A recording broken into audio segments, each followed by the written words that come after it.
Hello everyone, कैसे हैं आप सब। तो दोस्तों, आज की वीडियो में हम लैब ग्रोन डायमंड्स के बारे में बात करेंगे। अभी रिसेंटली बजट में मिनिस्ट्री ऑफ फाइनेंस के द्वारा काफ़ी ज़्यादा स्ट्रेस ले किया गया है लैब ग्रोन डायमंड्स के ऊपर, और इसी से रिलेटेड कुछ टाइम पहले मुंबई से प्रोडक्शन शिफ्ट करके अब कहाँ कर दी गई है, गुजरात में।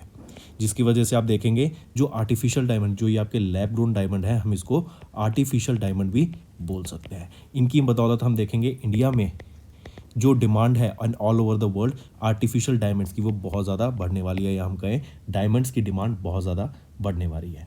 अभी scientist working at a general electric research laboratory in New York credited with the creation of the world's first ever LGD in 1954। अगर लैब ग्रोन डायमंड्स की बात करें तो 1954 में ये आपका पहली बार बनाए गए थे।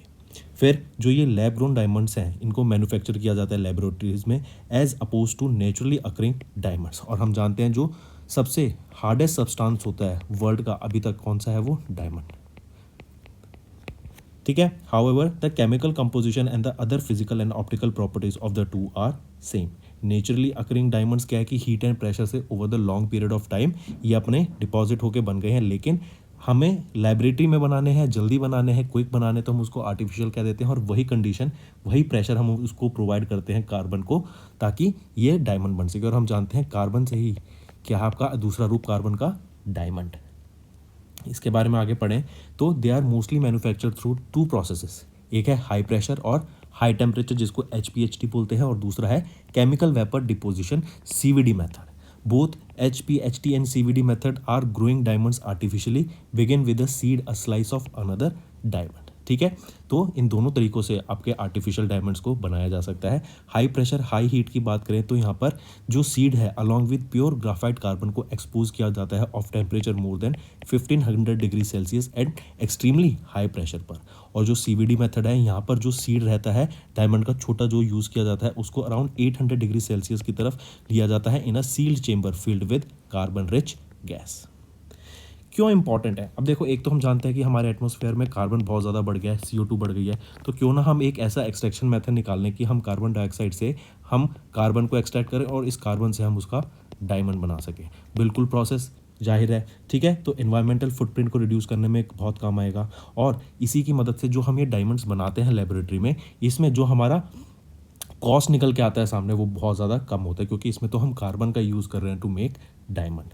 As a report by diamond foundry and environmentally conscious LGD manufacturer, it takes 10 times more energy to extract natural diamond. मतलब अगर हमें नेचुरल डायमंड को एक्सट्रैक्ट करना है अर्थ में से, तो हमें 10 टाइम्स एनर्जी मोर देनी पड़ेगी एज कम्पेयर टू वही अमाउंट का, वही उतना ही वेट का अगर हमें डायमंड बनाना पड़े आर्टिफिशियली उसको बनाने में।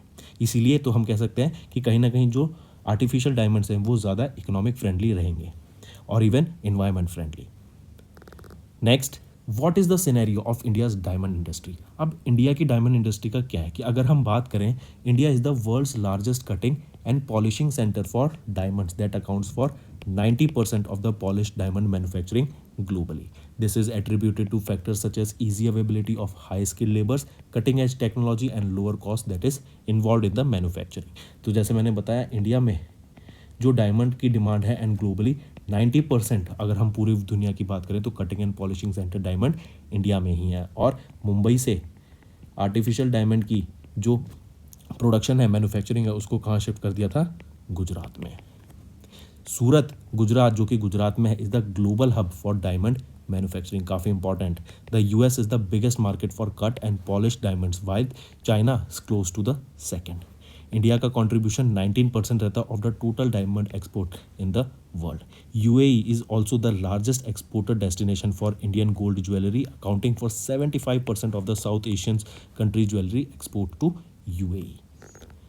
फिर बात करें what are the government initiatives to promote lab grown diamond. जैसे अभी हमने देखा कि अगर हम नेचुरली लेंगे तो 10 टाइम्स मोर एनर्जी लगेगी, तो कहीं ना कहीं गवर्नमेंट भी इसको प्रमोट करेगी, क्योंकि हम जानते हैं गवर्नमेंट ऑफ इंडिया का टारगेट है कार्बन न्यूट्रल बनने का 2070 का, और हम हेविली जो हमारे रिसोर्सेज हैं उसको शिफ्ट कर रहे हैं, ताकि एक तो हम सस्टेनेबल डेवलपमेंट गोल की तरफ जा सकें और non renewable sources of energy से रिन्यूएबल सोर्सेज ऑफ एनर्जी की तरफ जा सकें।